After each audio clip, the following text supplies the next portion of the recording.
Prometheus. An alien sci-fi romance. A Tale from the Colony. Written by Demelza Carlton. Autonarrated by AI Charlotte from Google. You guys have no idea how much I need this right now, Prometheus said, sinking into what had to be the most comfortable chair in the colony. To lose all your credits to your closest friends? Anytime, brother, anytime, Ghost said. Now. We're not actually gambling here. That would require a license that Forge doesn't have, Vulcan said, setting the poker set down on the table. I'm not paying for a gambling license just because a famous news anchor has a big mouth. Besides, we all know the big gambling in the colony happens at the arena. Fortunes made and lost every night, or so I hear, Achilles said, settling in the twin to Ghost's chair, which creaked ominously under his weight. Prometheus raised an eyebrow. And what's your tip for the next dragon battle? I think it's time the dragon won for once, don't you? Achilles grinned. Tonight you mean? I won't object to that. He rubbed his hands together. Vulcan held up his hand. First, before we break out the chips, I have a favor to ask. Our chef has a new menu I'd like you to try. Honest opinions only, please. Oh, and thanks to Nihal's latest brewing efforts, she's matched brand new beers to the dishes. She would like opinions too, please. Ghost held up his tablet. Video it all and send it to her. Prometheus, you're the best man with a camera. He tossed the tablet across the table and Prometheus caught it. Right. First the food, Vulcan said, beckoning a waitress forward. Prometheus, I've been saving this one until you had time to try it, seeing as you're the connoisseur and all, this being your favorite. Prometheus didn't have a favorite food, and he opened his mouth to say so. Too late. The waitress revealed a massive platter of what appeared to be ribs, thickly coated in a sticky sauce that smelled like the devil had stolen it from heaven to damn him. The others made appropriately appreciative noises, but Prometheus pushed the platter across the table, away from him, before folding his arms across his chest. I hate to tell you this, but I'd have to be starving to eat those tiny strips of meat full of bone and gristle. Now if you slathered one of those vat-grown fillet steaks in that sauce, or maybe some chicken. Vulcan's mouth hung open. But you love ribs. I distinctly heard you tell Zeus back on the Truella that those were your favorite ration packs. There were real tears in your eyes when he ate the last one. I'd swear it on my life. Prometheus laughed. Tears of laughter I fought to hold back, I swear. I hate ribs almost as much as chicken wings. All that work for such tiny bits of meat? You should know I'm far too lazy for that. In all the time you've known me, have you ever seen me eat ribs? Vulcan's face fell. Stars, I can't believe it. I never thought, not that it matters. If I told you there wasn't any meat in them at all, would it change things? They're completely plant-based protein, grown on 3D printed bone. The sauce isn't quite so virtuous though.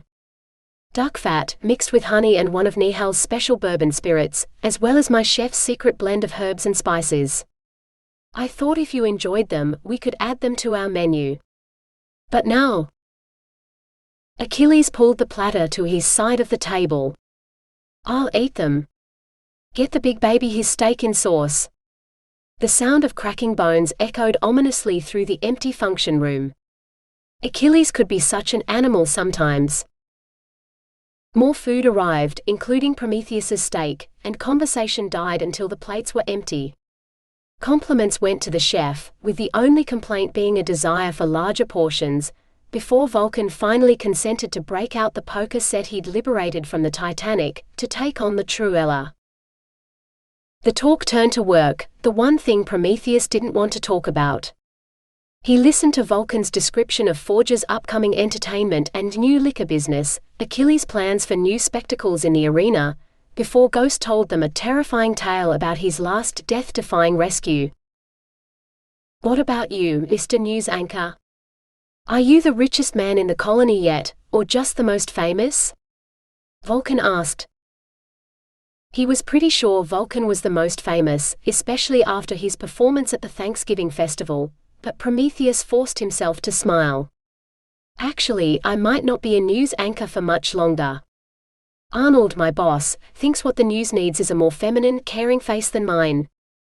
My ratings have been steadily going down since the war ended, and except for a few news stories, most of them involving our resident superhero Ghost here, it's pretty much been a year-long slide into obscurity for me. Cries of disbelief came from everyone at the table. Who in the stars do they think could tell the news better than you? Vulcan asked. Prometheus grimaced. Koharu, the morning show host. Who? Being replaced by someone no one had heard of sank his ego even worse. She's one of the hosts on the morning show. She spends half her time gasping at everything the infomercial guests say during their sales pitch, and the other half reporting useless news items like 100 ways to turn a ration bar into a gourmet meal or 6 ways to make a coverall look sexy. The only way to make a coverall sexy is to take it off and do it well, Vulcan said. They all nodded in agreement. As for the ration bar thing, they all sat in silence, contemplating the completely unappetizing chewy protein and nutrients that constituted a ration bar. Vulcan just shook his head. When Forge first opened, we tried to use the ration bars in some of the food, but we tossed it all in the recycler. The only way to make a gourmet meal with a ration bar is to use the ration bar as a plate, or a rolling pin. Or a meat tenderizer. Prometheus just shook his head. It doesn't matter what news story she tells, or even what I report on. There's nothing I can do to increase the ratings because there's no real news. And if there's no actual news, no one's going to be watching, glued to their screens. The war's over, and so's my career. I guess I should go back to what I did before. Maybe the new cabaret club is hiring. Achilles looked thoughtful. Now don't do anything crazy. You need to do what I do when numbers are down. Give your audience something big.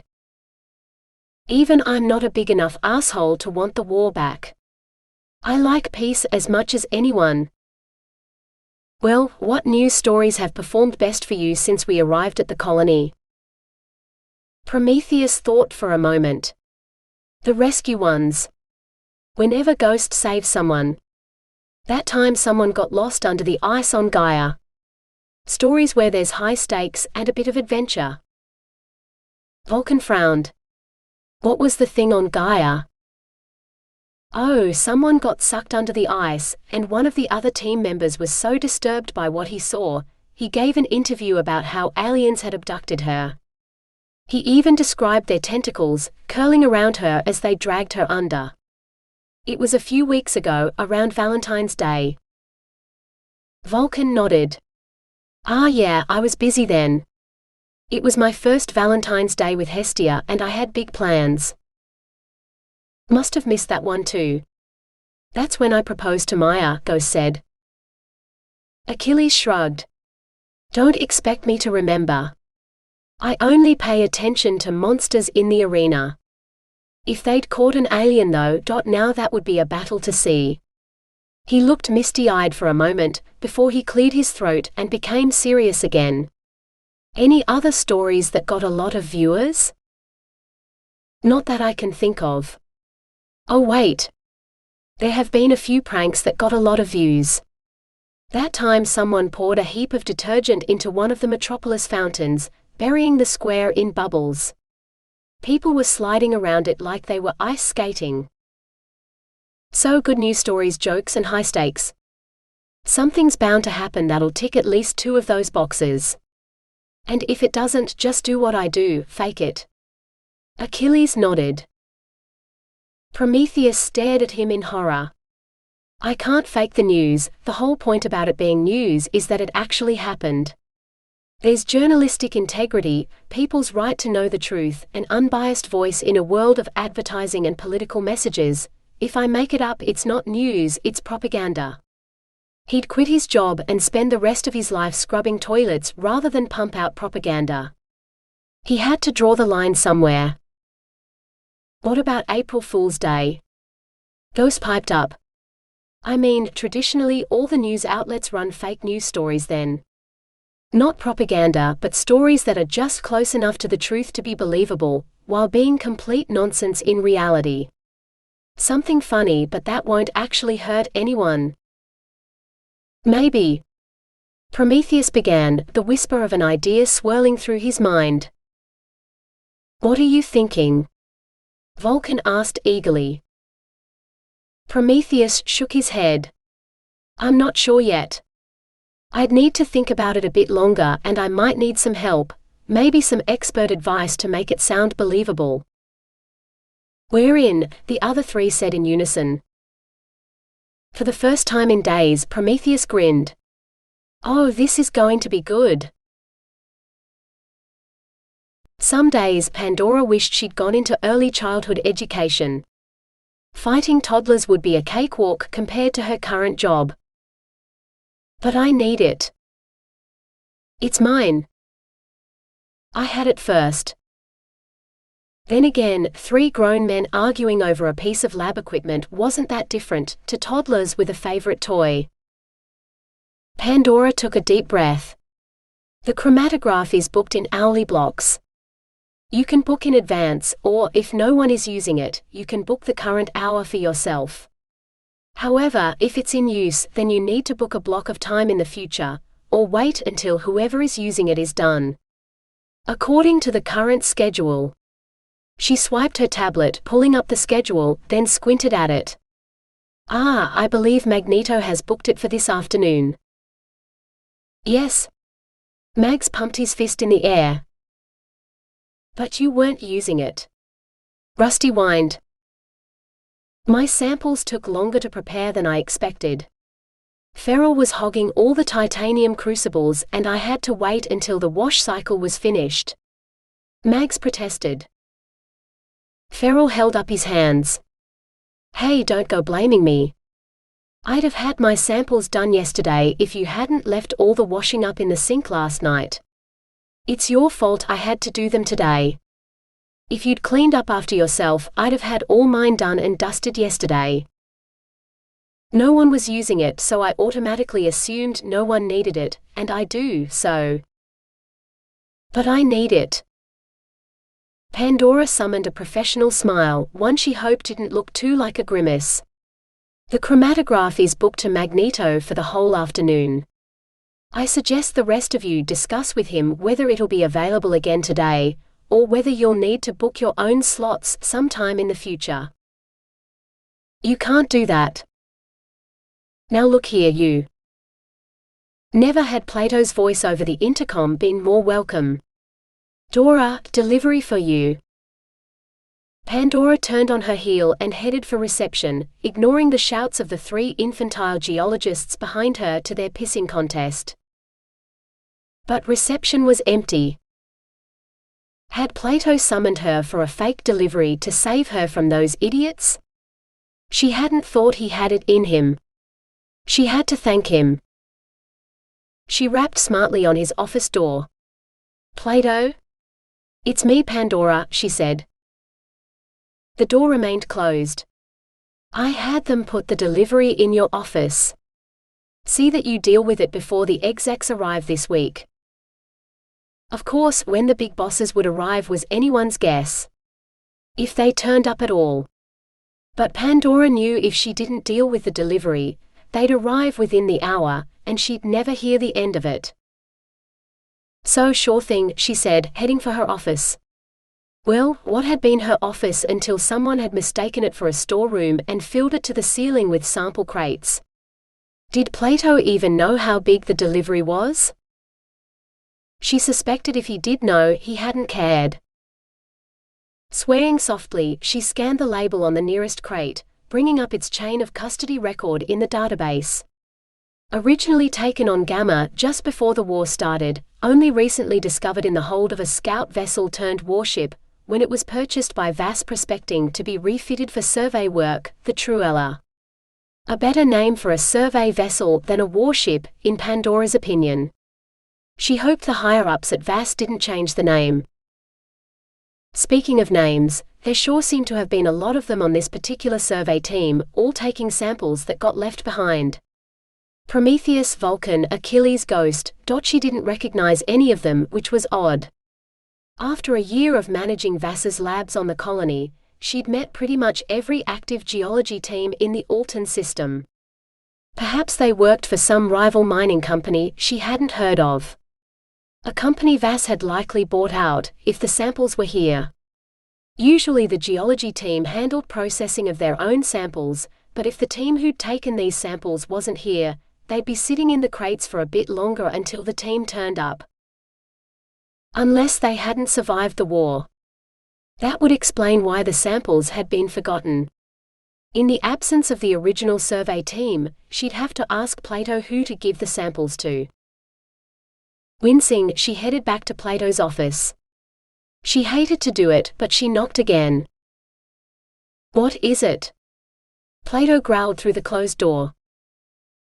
"Ah, it's me again.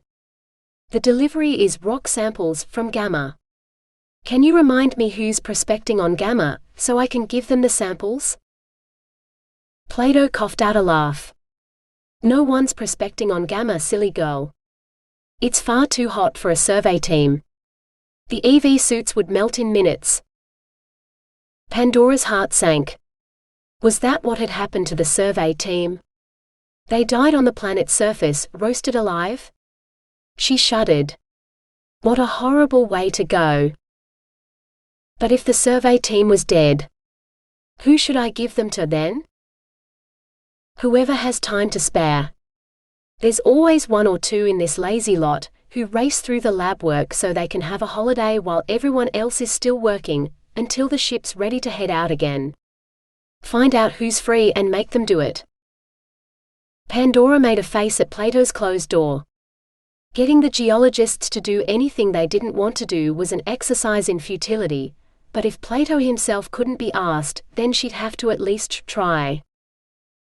Maybe today would be her lucky day. There were 3 people in the break room, seated around an empty biscuit tub. "Those were supposed to last us all week, I didn't even see the order come in," Pandora wailed. Usually it was delivered to her office, but the boxes must have blocked access. "Stars, take those samples." Tits held up his half-eaten bicky. "You snooze, you lose," he drawled, taking an exaggeratedly large bite. Judging by the shower of crumbs that landed amid the drift already adorning his lab coat, Tits had eaten most of them.